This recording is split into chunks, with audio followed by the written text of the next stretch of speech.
آج ہم ایک خاص موضوع کو بیان کر رہے ہیں، اور وہ ایک ایسی عبادت ہے کہ جو سچ یہ ہے کہ زندگی کا بڑا سہارا ہے، زندگی کا بڑا سہارا ہے۔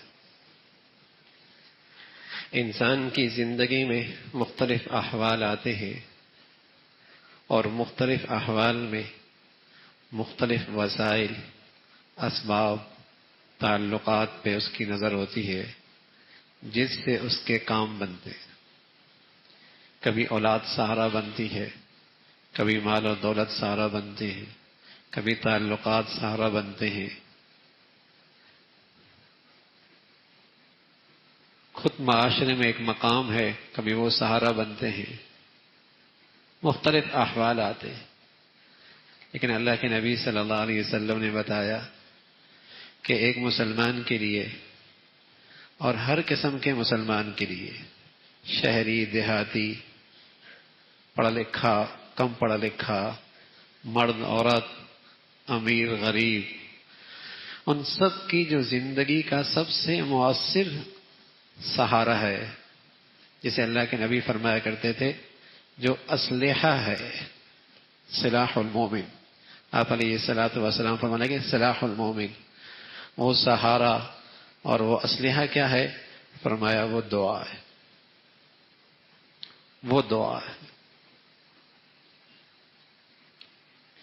لوگ وظائف پوچھتے ہیں، مشکل کی گھڑی میں، آزمائش کے موقع پہ، بیماری لمبی ہو جائے، حالات مشکلات گھیر لیں، لوگ وظائف پوچھتے ہیں۔ میرے عزیزو، اللہ کے نبی نے جو وظیفہ دعا کا دیا ہے، اس سے زیادہ کوئی مؤثر وظیفہ نہیں ہو سکتا۔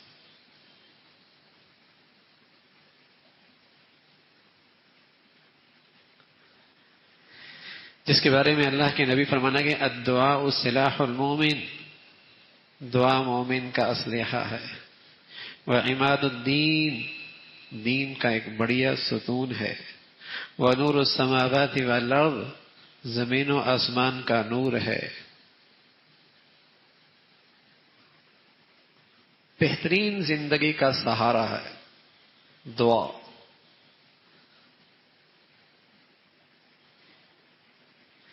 ایک دعا ہی ایک ایسی چیز ہے جو تقدیر کو بھی ٹال دیتی ہے۔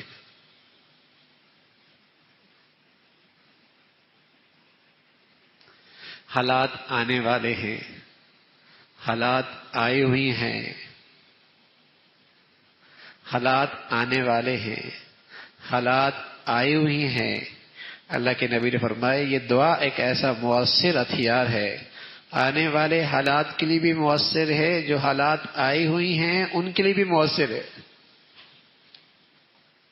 الدعاء ينفع مما نزل ومما لم ينزل۔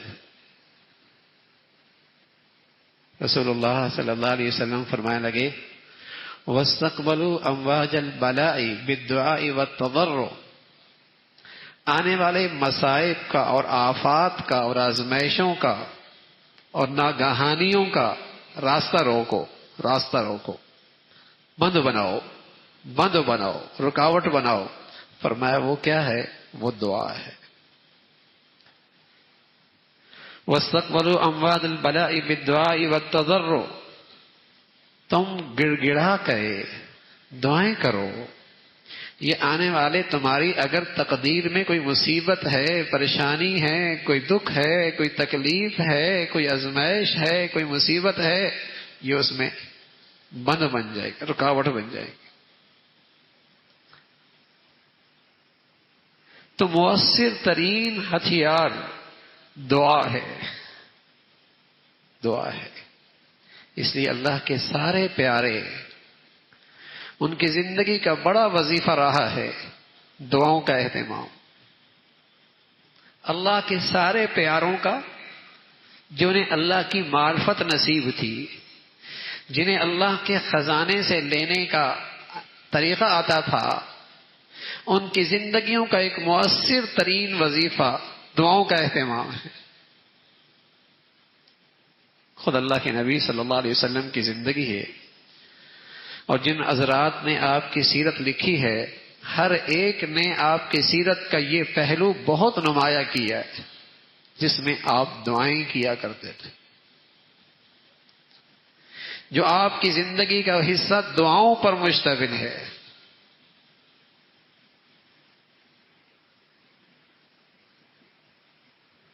اس مادی دنیا میں چونکہ ذہنیت بدل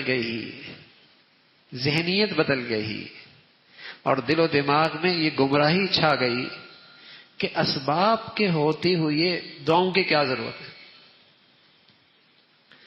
مادیت کے ہوتے ہوئے اللہ سے مانگنے کی کیا ضرورت ہے۔ اور ایسے پھر کتنے بد نصیب ہوتے ہیں جن سے ہاتھ بھی نہیں اٹھائے جاتے، جو سب کے در کے بیکاری ہوتے ہیں لیکن انہیں اللہ سے مانگنے کی توفیق نہیں ملتی،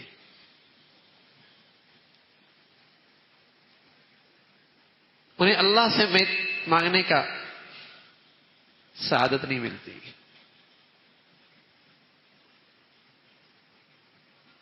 یہ ذہنیت بنی ہے کہ مادیت سے زندگی بنتی ہے، اس سے رکاوٹیں دور ہوں گی، ڈاکٹر اچھا ہو جائے، دوائی اچھی ہو جائے، بیماری تک آپ پہنچ گئے، بیماری کی تشخیص ہو گئی، اسپتال اچھا ہو گیا، کام ہو گیا۔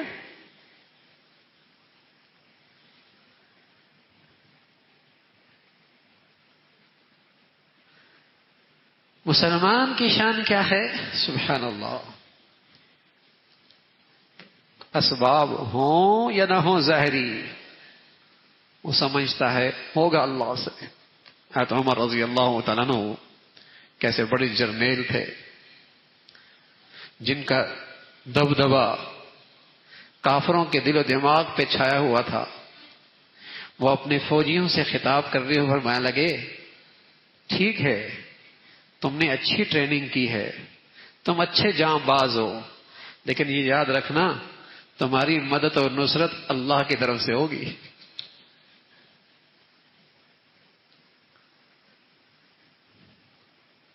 تمہاری مدد اور نصرت اللہ کی طرف سے ہوگی، اگر وہاں سے کچھ ہوا تو ہو جائے گا، ورنہ یہ سارے نقشے، یہ ساری تدبیریں، یہ سارے وسائل، یہ ساری اسباب سب دھرے کے دھرے رہ جائیں گے۔ تو مؤثر ترین وظیفہ دعا کا اہتمام۔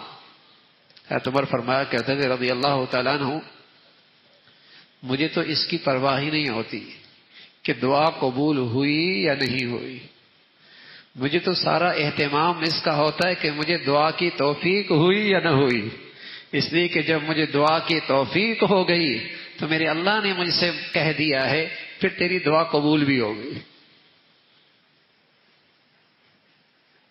ادعونی استجب لکم۔ تو مجھے اس کی فکر نہیں رہتی کہ دعا قبول ہوگی یا نہیں ہوگی، مجھے تو سارا اہتمام اس کا رہتا ہے کہ مجھے دعا کی توفیق ہو رہی ہے یا نہیں ہو رہی۔ اس لیے کہ جسے دعا کی توفیق ہو گئی اس کی دعا بھی قبول ہو گئی۔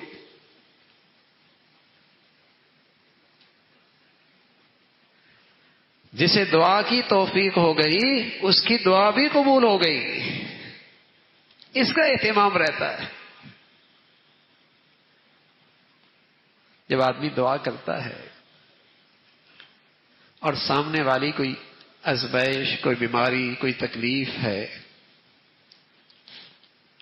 اب تین مختلف شکلیں بنتی ہیں۔ دعا بڑی بھرپور ہے، اس لیے کہ دعا اسلحہ ہے نا، اور آپ جانتے ہیں صرف اسلحے کا اچھا ہونا کافی نہیں ہے، قوت بازو بھی ہونا چاہیے۔ اور صرف اسلحہ اور قوت بازو بھی کافی نہیں ہے، اس کے اور نشانے کے درمیان کوئی رکاوٹ بھی نہیں ہونی چاہیے۔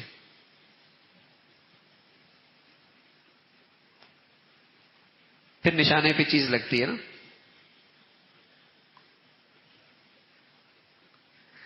تو دعا کا مضمون بھی ٹھیک ہو،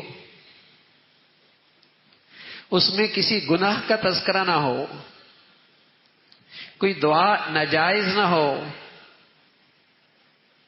خود دعا کا مضمون ہی غلط نہ ہو،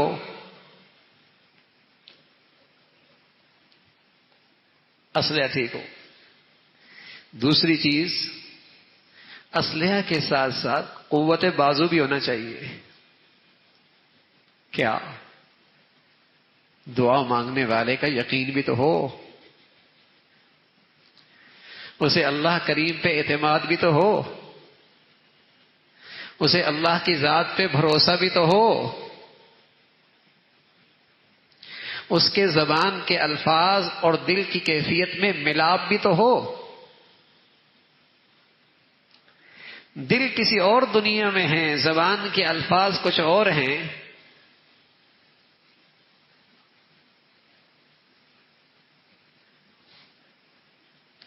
تیسری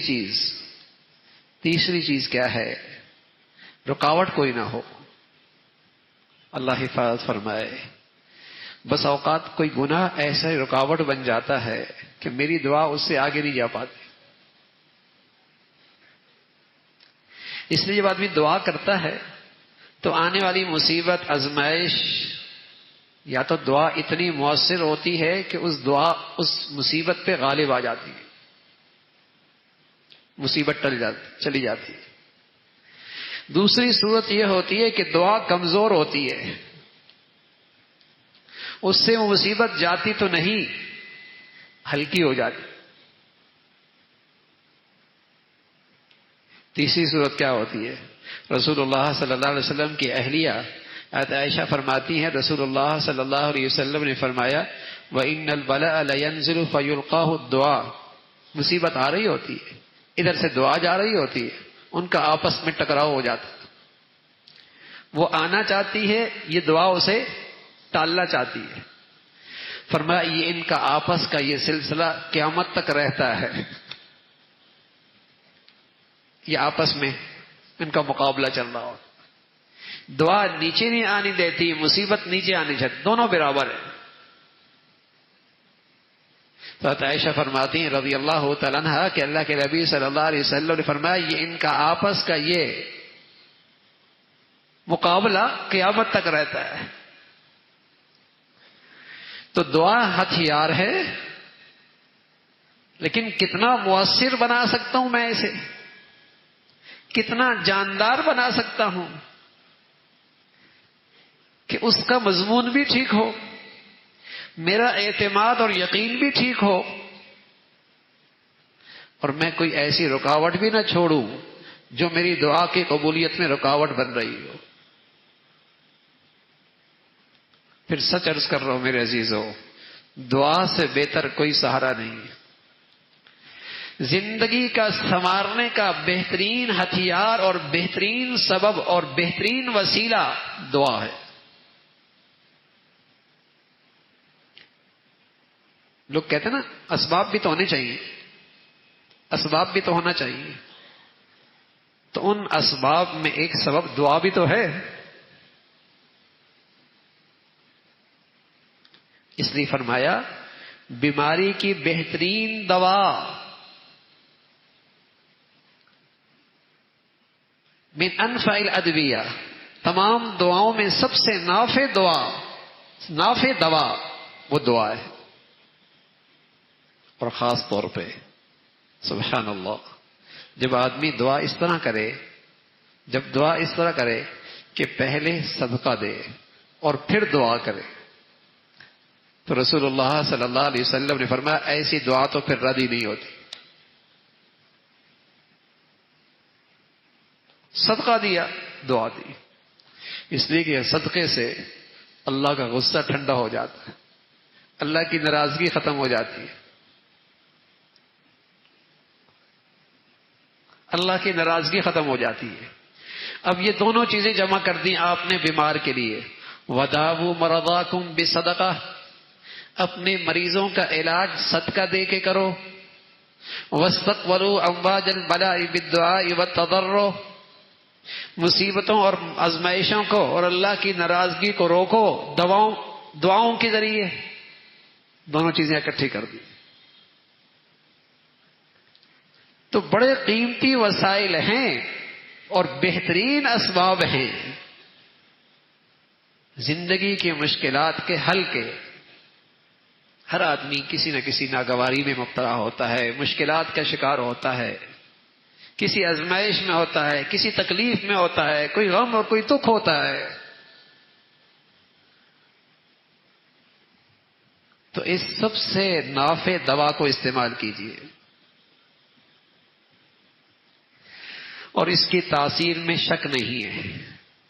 کوئی آپ کو وظیفہ دے گا، اور اگر آپ وظائف کی کتاب میں کوئی وظیفہ پڑھ لیں گے تو وہ کسی کا تجربہ ہوگا، کسی بزرگ نے لکھا ہوگا، لیکن یہ وظیفہ تو محمد رسول اللہ دے رہے ہیں،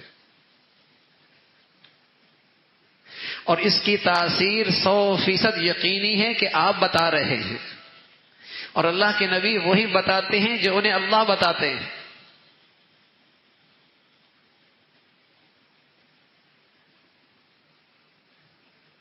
اس سب سے نافع دوا کو استعمال کیجیے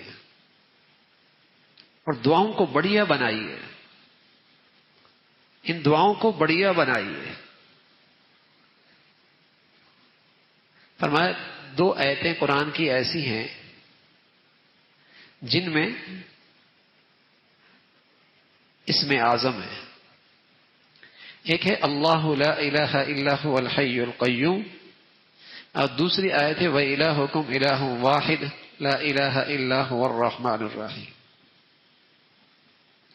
اور جس دعا میں اسم اعظم ہو جاتی ہے، اور جو دعا اسم اعظم کے ساتھ مانگی جاتی ہے، وہ قبولیت کے اور زیادہ قریب ہو جاتی ہے۔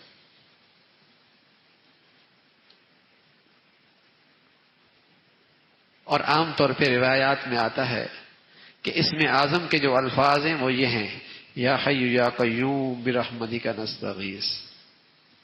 الحی القیوم یہ اللہ رب العزت کا اسم اعظم ہے، اور آپ علیہ الصلوۃ والسلام فرمایا کرتے تھے اپنی دعاؤں میں یا ذا الجلال والاکرام، یا ذا الجلال والاکرام، یا حی یا قیوم، ان الفاظ کو اپنی دعاؤں کا حصہ بنا لیا کرو۔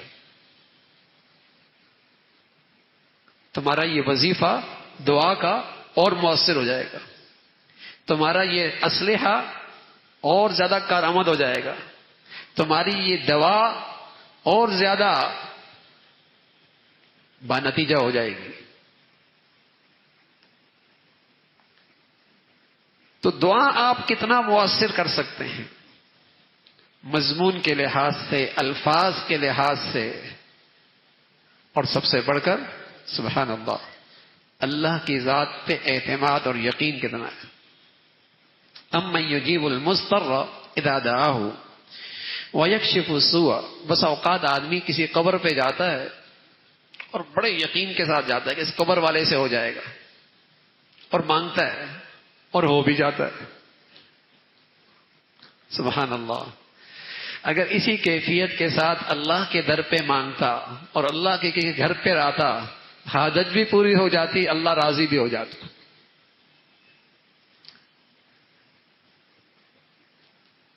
تو وہ دل کی کیفیت کی بات ہے، وہاں اعتماد کے ساتھ گیا، وہاں یقین کے ساتھ گیا، اور اللہ سے مانگتا ہے۔ بس اوقات غیر یقینی حالت میں مانگتا ہے، غیر یقینی کیفیت کے ساتھ مانگتا ہے،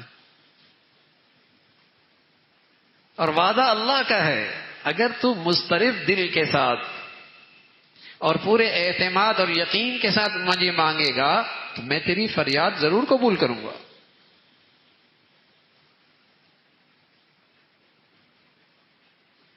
تو دعا کو کتنا مؤثر کر سکتے ہیں، اور خاص طور پہ رمضان کی ان گھڑیوں میں قبولیت کی خاص گھڑی ہے جو احادیث میں آتا ہے، اور وہ گھڑی ہے رات کا آخری پہرا۔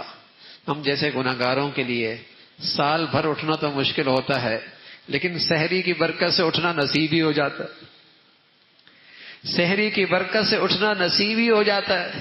اور سبحان اللہ، اس وقت اللہ کے سامنے کچھ دیر کے لیے بیٹھیں اور اللہ کے سامنے فریادیں کریں، آخرت بھی مانگیں، دنیا بھی مانگیں، اپنے مسئلے اللہ کے سامنے رکھیں، اور پورے اعتماد اور یقین کے ساتھ رکھیں.